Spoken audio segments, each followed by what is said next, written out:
Exercise 2.2ல உள்ள objective type questions தான் பார்க்க போகிறோம். அதில் 9th question, decimal value of 142.5%. 142.5%. இது பர்சன்டேஜில் இருக்கு. இப்போ நம்ம இதை என்ன மாற்றோம்னா டெசிமலாக மாற்றணும். இப்போ பர்சன்டேஜ் இருக்கிறத டெசிமலாக மாற்றோம்னா என்னது, டிவைடட் பை 100. இப்போ டிவைடட் பை 100னா என்னது, முன்னாடி தானே போகணும். இப்போ டிவைடட் பை 100னா 2 இது முன்னாடி போகணும். ஓகேங்களா. இப்போ 2 இது முன்னாடி போச்சுன்னா 1 இங்கே வந்துடும், 8 வந்துடும். Is equal to 1.425. ஓகேங்களா.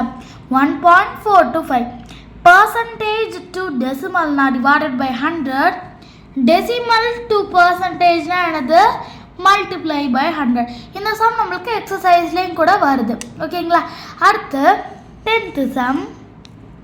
10th சம் என்ன கொடுத்துருக்காங்க, the percentage of 0.005 0.005 இப்போ எப்படி இருக்குது, டெசிமலில் இருக்குது.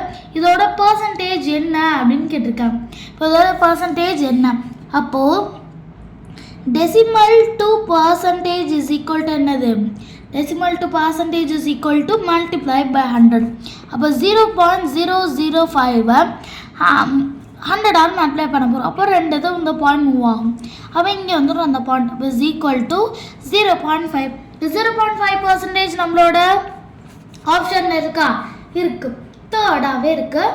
ஃபர்ஸ்ட் ஆப்ஷன் 0.005 கொடுத்துருக்காங்க, அது வராது. செகண்ட் ஆப்ஷன் 5% கொடுத்துருக்காங்க, அது வராது. தேர்ட் ஆப்ஷன் தான் அது 0.5%, அது வரும்.